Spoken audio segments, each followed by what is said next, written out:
عايز تعرف سر الكنافة بالقشطة اللي بجد؟ نفس اللون الذهبي والقشطة اللي بتمط والشربات اللي في الجون؟ الكنافة مش مجرد صنف حلو، دي ملكة السفرة الشرقية.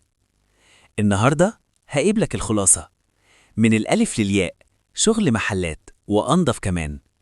ركزي معايا خطوة بخطوة عشان تطلعي صينية تفتح النفس ومن غير ولا غلطة.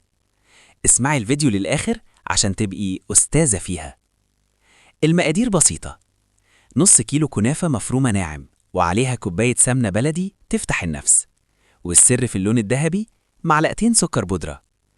أما القشطة الكدابة اللي بجد، كوبايتين لبن، 3 نشا، وعلبة قشطة تدلع الطعم.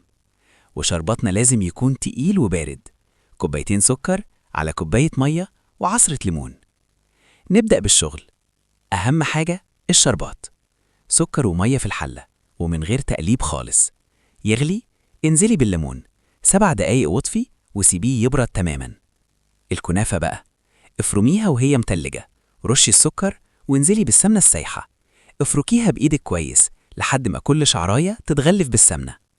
رصي الصينية، ادهني سمنة بضمير، حطي النص الأولاني واكبسي، اكبسي بقلب.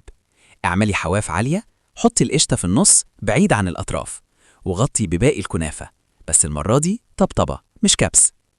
الفرن جاهز، سخن على 200 درجة، الرف اللي في النص. أول ما الطروف تحمر وتفصل عن الصينية تبقى جاهزة.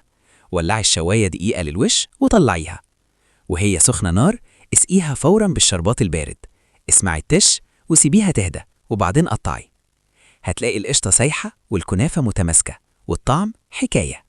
السر كله في السكر البودرة وكبسة الطبقة الأولى والشربات البارد. اعمليها بالطريقة دي وهتنسي تشتريها من بره. ما تنسيش الصلاة على الحبيب واللايك والشير عشان الكل يستفيد. اللايك يمكن بسيط بالنسبة لك، بس بيفرق معايا جدا عشان استمر.